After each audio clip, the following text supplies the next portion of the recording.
BUGONIA is a black comedy that follows Teddy, played by Jesse Plemons. He's a working-class conspiracy theorist who convinces his impressionable cousin Dawn to help him kidnap Michelle Fuller, played by Emma Stone. She's the CEO of a large pharmaceutical company, but the boys are convinced that she's an alien from outer space. So they hold her captive in their basement, hoping to exploit whatever supposed intergalactic privileges she might possess. So the core subject of this movie is pretty obvious. It is a story about class disparity. It's about the ways that fortune favors those in power, the queen bees who get to sit back while the worker bees slave away for them, earning only a fraction of the wealth and status the queen takes for granted. Teddy works the assembly lines in this company while Michelle is the big pharma tycoon on the cover of Forbes living the high life. She makes empty attempts at showing compassion to the people beneath her, and in typical big pharma fashion, seems unapologetic about the fact that she's capitalizing on the sick for profit. The analogy is driven home by the fact that Teddy himself is a beekeeper, which might seem a little bit on the nose, but the movie really leans into that metaphor. Adjacent to that is the subject of class discrimination. The movie highlights the ways that the working class and the 1% view each other, the working class as unkept and victimized, and the upper class being stiff pricks on a high horse. The latter is the big one here. The movie plays off the idea that the rich and powerful seem horribly disconnected when prompted to behave like simple human beings. I'm sure that many of you watching can say that at some point or another you met someone very wealthy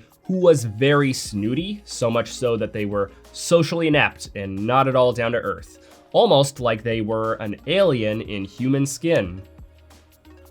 And then the movie is also a deep cut at conspiracy theories. It digs into how people drown out the outside noise with thinly constructed beliefs, trapping themselves in echo chambers that reinforce what they already want to hear. Teddy is an example of how when people cling so hard to their dogma, their beliefs become literally impossible to argue, and nothing will ever change their mind. The movie doesn't just ridicule those people though. It does do that, but it also frames it as a tragedy. It sheds light on how people tend to cling to the ideas that make them feel powerful, even when those ideas are actually reducing them. But on the surface, the movie is a dark comedy, and it's got some good laughs. It's not a total riot across the board, but when it's funny, it is pretty rich. The humor is largely driven by Teddy's wildly irrational behavior. As someone who firmly believes that this CEO is an alien, you can probably imagine just how unhinged this man is. The things this guy believes in are astronomically absurd, and it's pretty funny how clueless he is to that. It's also a subtle joke how he tries to kind of show up like a diplomat despite his appearance. He's very disheveled, wears a poorly fitted suit, and does not keep things very tidy. Couple all that with his forced gravitas, and it's kind of funny when we're watching him through the eyes of this upper class woman who could not be in a worse situation. This is Jesse Plemons at the top of his game. This movie really takes advantage of his strengths as an actor, and he gives us a character who is funny,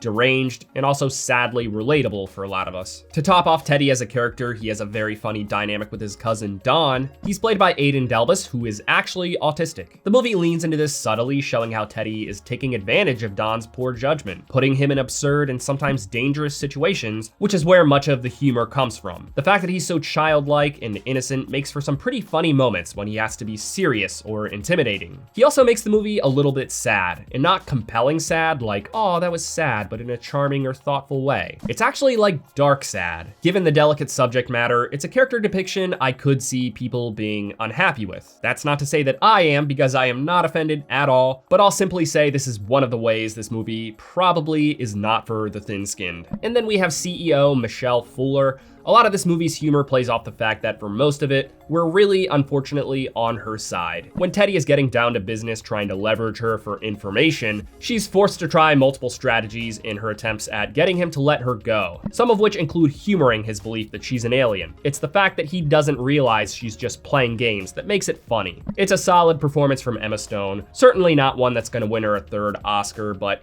it's still a good time. I'll personally never get tired of her teaming up with Yorgos with these comedies. The movie also has great cinematography. It's shot in Beast Division, which is starting to make a comeback. Both one battle after another and the Brutalists were shot in this format. The extreme shallow depth of field and the lovely vintage color grade paired with this makes the visuals gorgeous. It is a little bit strange that this recipe for beautiful visuals was used on a movie that is largely spent in Teddy's not so lovely home, but maybe that's a good thing. Perhaps it would have been harder on the eyes without the good cinematography. For criticisms, there are definitely things. There is a big shift in the second half in Teddy's wit. For much of the movie, he is very stubborn and careful about what Michelle is saying and what he believes. Then after a while, his scrutiny drops and he starts to become a lot more gullible in several ways. This felt like a big shift to where the character just felt inconsistently written. There's also something to be said about the fact that him working at the pharmaceutical company that Michelle owns doesn't actually matter at all. Sure, it plays into the whole he's a worker bee and she's the queen bee metaphor, but if they had thrown in a last-minute rewrite that he actually worked at Amazon, the movie would be exactly the same. It felt like it could have been like 10 or 15 minutes shorter. Much of the movie is very dialogue-driven, and sometimes the dialogue could have been more interesting. It's definitely funny at times, and then there's the allegory, but it just doesn't really have anything new or interesting to say about its themes. The movie is mostly carried by how unhinged the situation is overall, so once you get used to that, it kind of starts to feel like it's missing something. Until the third act, of course, that's when the movie becomes wild. I really wish I could talk about the third act more and the ending, but I don't know that I can without digging into heavy spoilers. I will simply say that for most of you, years from now, if somebody brings up this movie and by then you've already forgotten most of what happened in it, you will probably still remember the third act. I also just want to say that the sneak screening for this movie was really cool. Every now and then, the marketing companies putting together these screenings will do cool things to spice them up, but they did a lot for this one. Not only did they give out free BUGONIA t-shirts to literally everyone who attended, but they were also printing photos on site to put you on the movie's poster. They had local beekeepers posted up before the movie, and yes, they had live bees with them, thankfully sealed away. And for the prize raffle, they gave away a basket with a variety of their honeys, and yeah, guess who won the raffle? I did come here straight from work, which is why I'm dressed like that. That's not normally how I look. But trust me, I'm fully aware that these marketing companies do these things so that we'll have more fun and leave with a more positive impression of the movie. Just want to clear that up for my own credibility that I never let the extravagance impact how I see the movie. I still definitely saw the negatives, but I did really enjoy the movie for the most part. So overall, the movie was pretty good. It's darkly funny and bizarre in mostly tasteful ways. It is very much a Yorgos movie, so trigger warnings for some sensitive topics. If a deranged dark comedy is what you're looking for, look no further. Definitely go see it in theaters and bring friends.